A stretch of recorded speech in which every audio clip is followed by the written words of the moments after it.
There's a lot of firsts in this video. For instance, I'm using tulip wood or American poplar for the first time. Also later in the video you'll see me using a mini chainsaw for the first time, which was kindly sent to me. And I carve a mini stainless steel logo to go onto the finished carving at the end. I also managed to break a chisel, and I mess up the first stage of finish on the sculpture, but if that's not enough, here's 2 more reasons. It's the biggest sculpture that I've ever made, and also I'm going to be using this really scary looking angle grinder attachment, so if you don't get a good sculpture from the video, you might at least get a good injury or something. So this whole idea started with a small sketch which turned into this much bigger sketch, but this just gives us kind of a side view, doesn't really give us the dimensions of the sculpture, right? So then I had to make a clay model, and obviously with this we can get measurements from lots of different directions, you know, and reference them back to the large sculpture so that I can make more accurate cuts and make it look a lot more like I want it to look like. Though as with all these things, when I do these things I don't think it'll be perfect, but it's going to help a lot. So I started off by cutting the tulip wood into little blocks so that I could then glue it together into one big block that I could carve from. I suppose a lot of people might be thinking, well, why don't you just buy a big piece of wood? Well, sometimes that's really hard to come by, that kind of thing, depending on where you live, and also to get it delivered, and generally it's more expensive than doing what I've done here, so maybe next time we'll try and get a big chunk of wood. Let's see. After a day I pulled the clamps off, and then I had my big block. So I found this old cupboard that we weren't using anymore, and I screwed the carving down, or the block down I should say. And then this is a template of the drawing, not of the actual clay sculpture. This is where I start using that new tool. It's a little bit scary at first. And in fact what I found when I was using it is that it cuts really smoothly, but with no protection on my hands, the sawdust that was flying at my hand was stinging it. So I found, went for a few different gloves until I found a leather glove worked the best and made it so that I couldn't feel it so much. And I was able to carve properly after that.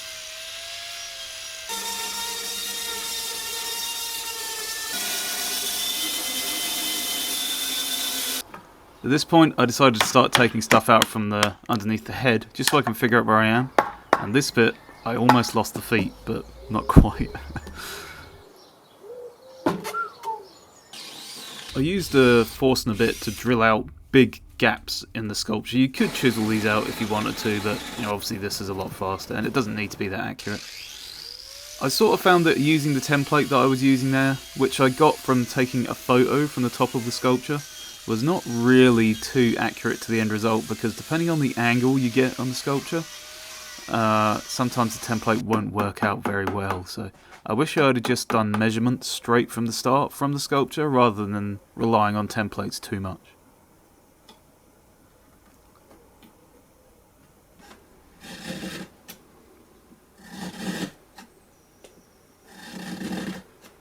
I decided to get the head down to size a little bit, because whenever I do a sculpture of some kind of anatomical thing, the head always seems to be important and a deciding factor in the size and the shape of the rest of the sculpture. So if you get the head wrong, then it can look very, very weird indeed. So this is a good time to show you how I measure this sculpture to get the features on here, and it's a good time to show you because I messed this nose up. Not in how it looks or anything, but in the size of it. It is way too big. And I know that because I can measure it like this, the top and the bottom of the nose. Alright, even from here actually. So I've got that measurement now. I can take it to my ruler, and it says about 2 centimeters. Okay, so it's about 2 centimeters. So I then go to my calculator. And because it's on the big part of the sculpture, I do 2 divided by 2.2 because we're going down to the small size. 0.9 centimeters, alright, so there, 9 millimeters. Now, if we put that up to the face of the small sculpture we've got here, you can see just how massive the nose is. It's way, way, way too big. We won't take this measurement, I'll do another one in a minute, but I'm just going to show this as an example, which will be something like Something like that, probably. Then we come back to our ruler. We can see that's about 4mm. So because we're going upwards in the scale this time, we do 0.4 times 2.2, 0.88, so about 9, about what we had before. Ironically, the other way around, about 9mm. There you go, and you can see just how much smaller that needs to be. It's about half the size, pretty much.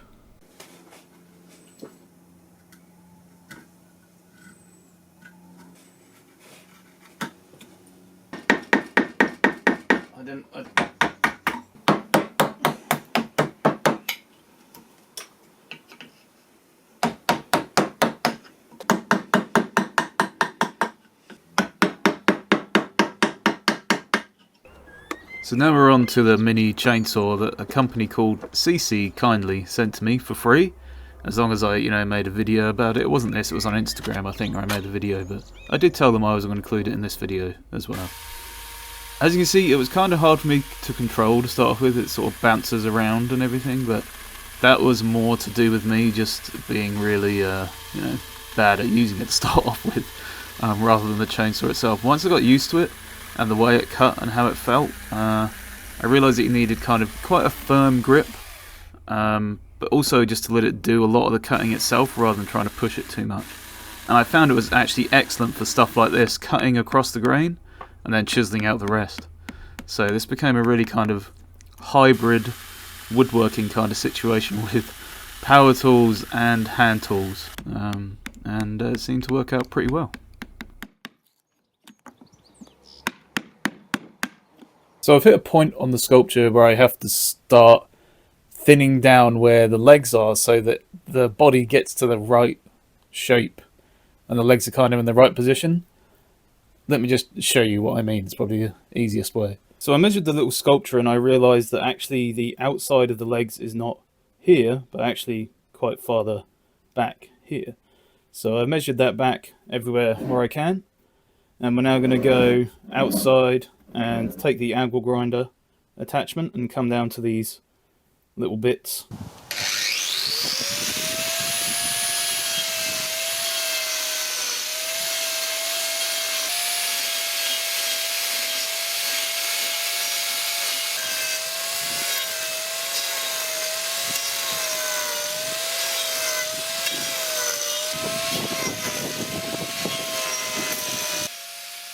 So with that rounding over done, I wanted to get down to the silhouette a little bit more. So I decided to start isolating some features. This is when it gets a little bit scary because there's a lot of not going back at this point. But in wood carving, as with probably lots of other artistic endeavours, you have to just be brave sometimes and go for it. Otherwise you're not going to get something to look the way you want it to. So this was a bit of a scary part. So in my haste, I've done something incredibly dumb. I was chiseling out of here and I was trying to prise back like this to get this off because I figured it was weak enough, and well, I guess it turns out it wasn't weak enough. So this part of the chisel is still lodged in there somewhere. And I guess now I'm just going to re-grind this at some point and invent a new kind of chisel called a fishtail, a skewed fishtail gouge, I suppose. Oh dear, never mind.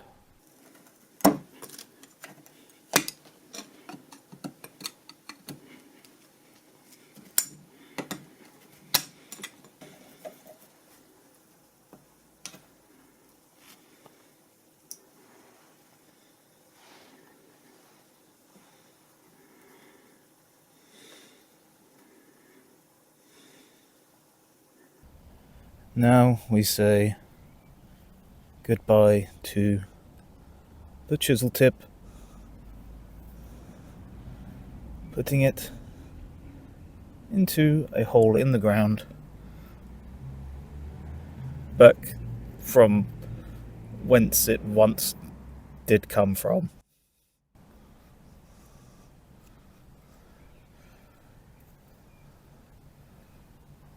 Rest in peace. One shiny piece.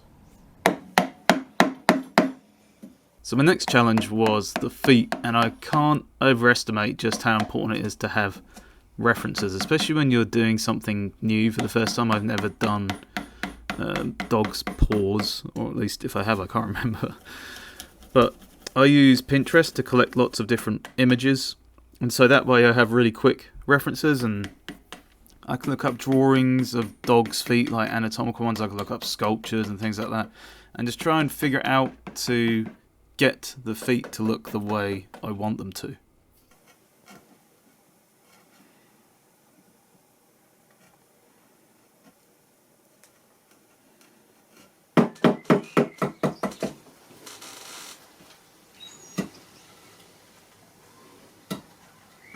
So this was a little bit of a scary part, separating the front leg from the rest of the sculpture, because I knew that this would kind of affect the structural integrity a little bit, but it seemed to work out okay. Oh, and by the way, that chisel I was using there, the big gouge, that's the one from AliExpress, and it's probably my most used chisel on this whole carving. It was brilliant.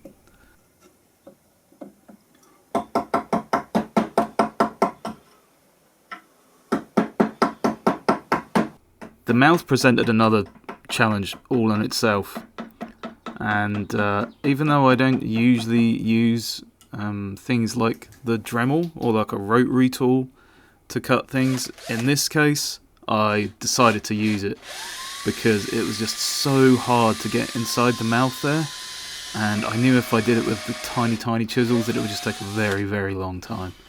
So I found this tiniest Dremel bit that I had, and I basically carved out all the interior of the mouth with it, as well as using some chisels as well to kind of finish off the teeth and get in a few of the little gaps to smooth them over.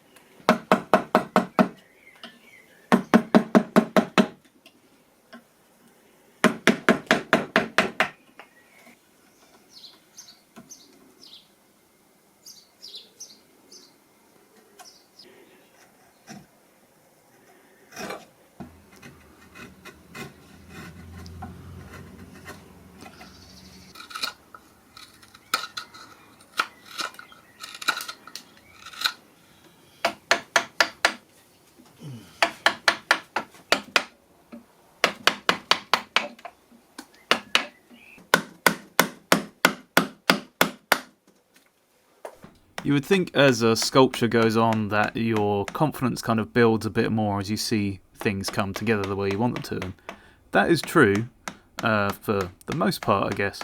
But also there's always that kind of lingering thing in the background of when you're getting down to the really small details, and also when you start separating pieces from bits of wood that are kind of keeping them there, like here separating the tail, or earlier when we were looking at that front leg, like the way that I have to separate it from the bottom, the front left leg.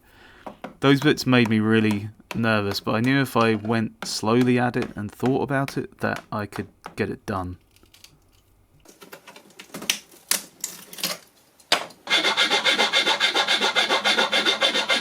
So we're finally at a stage where I can think about cutting the Black Shuck off the base, which is probably the bit I've been fearing the most, because if you think about these feet here and the little claws, the grain is going up this way, so when I slice the bottom off here, the only thing these are holding on to is the rest of this, right? You know, this is a bit better because the grain's with it, but here the grain is just in straight up slices, so these could break off so easily. So I am going to do it on the bandsaw, but I'm going to take it really slowly and see how the bandsaw like affects the first one, and hopefully it doesn't like break any bits off. If it doesn't, then I'll keep going. But before we do that, I have to separate this foot from the base as carefully as I can with some chisels and maybe a coping saw. I'm not sure yet, but that's what I'm going to do now.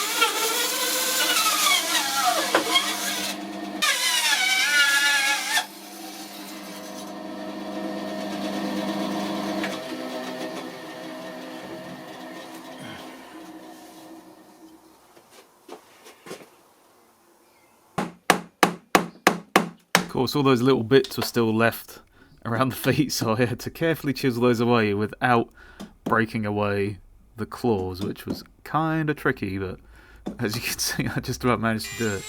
And then I went back to the Dremel to clear the bottom of the feet because that's end grain, and I did try it with my knife to try and clear the bottom, but to be honest, it was so hard to cut the grain, and I was so worried I was going to snap something off that the Dremel was just the safer option.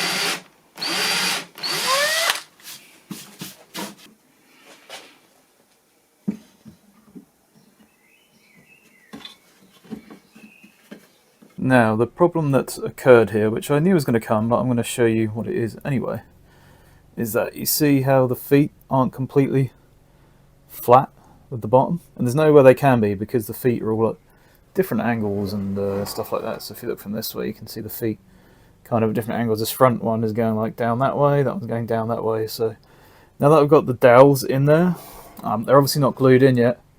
What I'm going to do is I'm going to draw around these parts here where it's touching the wood, right? So around there and there somewhere.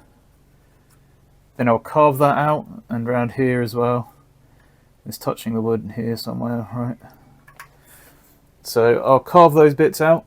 Then I'll push the Black Shuck back in the base, and then just keep pulling it out and putting it in, and keep carving little bits away until all the feet are touching like the wood.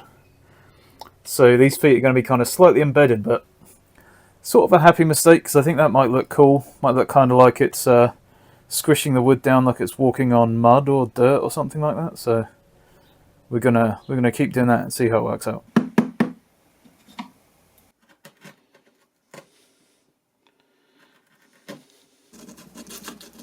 So I've got the little bits carved out of the base for the feet, but because I'm kind of dumb in all of this, I actually forgot to carve the eye.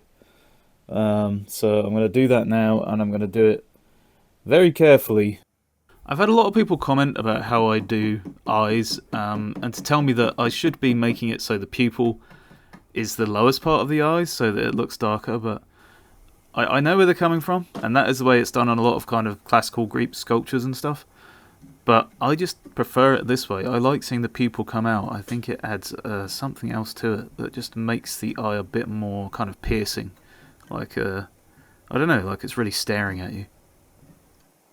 So I want to colour the Black Shuck mostly by burning it. So I've got it mounted on this cupboard for the moment. It's just sticking on there. I'm going to take it outside and start burning it. But I want it to restrict some areas that get burnt, like the eyes, nose, parts of the ears, the teeth, you know, the claws a little bit, and maybe some other areas of the body. I just want them to be a bit less burnt.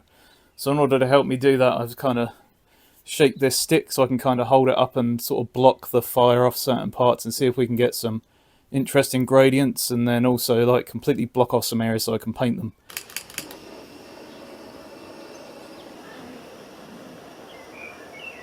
If you haven't used a blowtorch or fire to colour a carving before, I suggest you try it at least once. But maybe try it on a carving that you're not particularly fond of, or one that, you know, you're not too worried about making mistakes on, because sometimes if you burn too much, the wood can start to crumble and then you'll lose some of the carving details. So that's why you see me kind of taking it slowly, doing a bit at a time.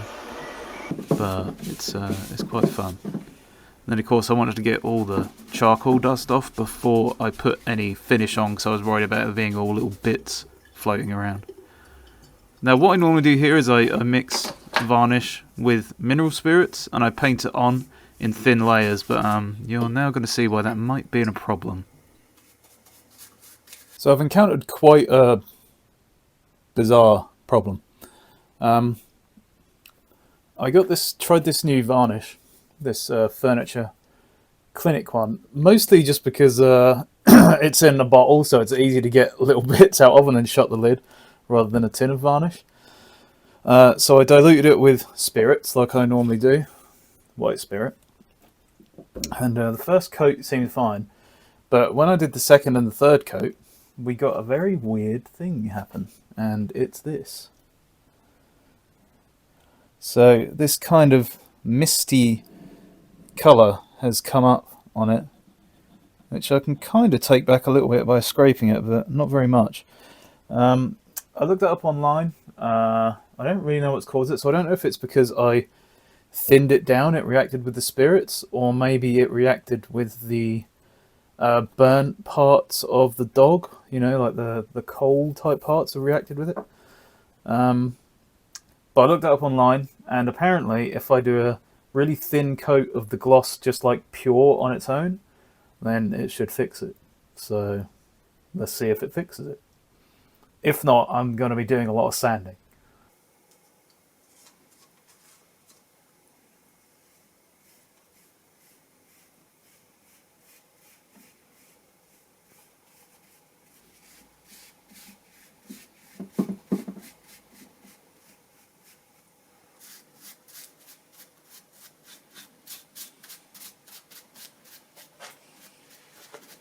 So it turns out that putting a thin bit of varnish trick worked.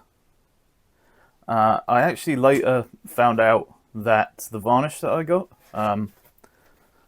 this one down here from Furniture Clinic, is in fact water-based, even though it doesn't say anything of the sort on the bottle, as far as I could read.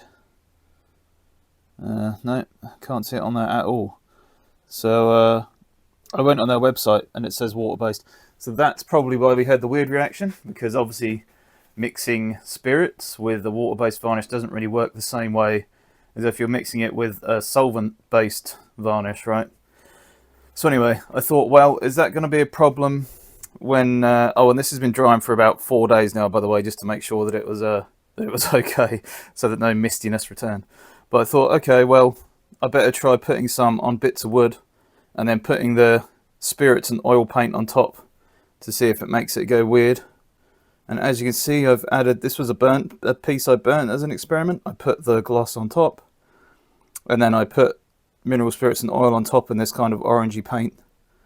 And as you can see, it looks the same as the other side, which I soaked the other side with mineral spirits just to make sure it was going to work. Same here, completely soaked it with mineral spirits. That one as well, you can see the slight orange indication there, and that one as well. So none of them turned misty, so it must have just been the actual kind of mixing it with the uncured varnish that made it do that. So that means now I can start painting. So while we watch the painting going on, I'm just going to take you through a description of the Black Shuck here in East Anglia by a guy called W.A. Dutt in 1901. He takes the form of a huge black dog and prowls along dark lanes and lonesome-filled footpaths where, although his howling makes the hearer's blood run cold, his footfalls make no sound. You may know him at once, should you see him, by his fiery eye. He has but one, and that, like the Cyclops, is in the middle of his head. But such an encounter might bring you the worst of luck. It is even said that to meet him is to be warned that your death will occur before the end of the year. So you would do well to shut your eyes if you hear him howling. Shut them even if you're uncertain whether it is the dog fiend or the voice of the wind you hear.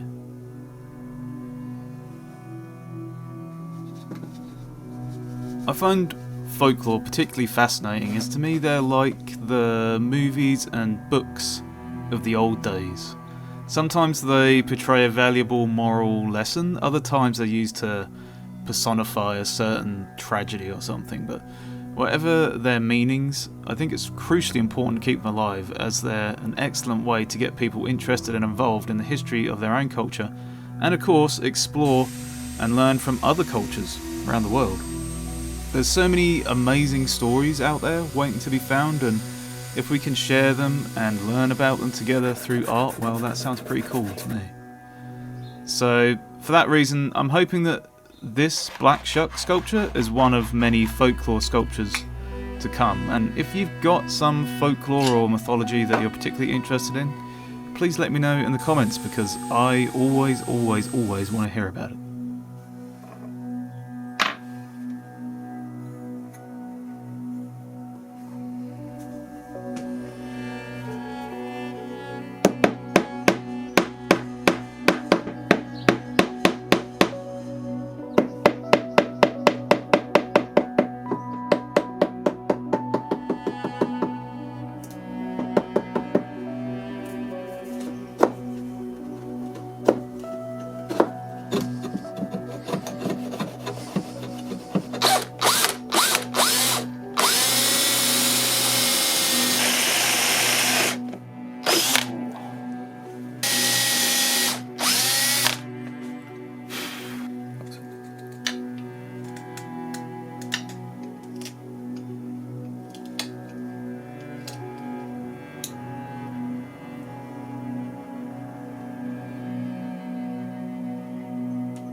So I thought I'd use the same varnish again on this oak, what would I call it, plank? This oak board that I'm using for the base. Just because, I don't know, sometimes I like to match the finishes I use on the, the plinths or whatever and the sculpture, because I feel like that kind of makes them come together a little bit. I don't want the board on the bottom to distract too much from the sculpture on the top, and that's why we haven't made it particularly busy or anything. It's basically just a board doing what boards do.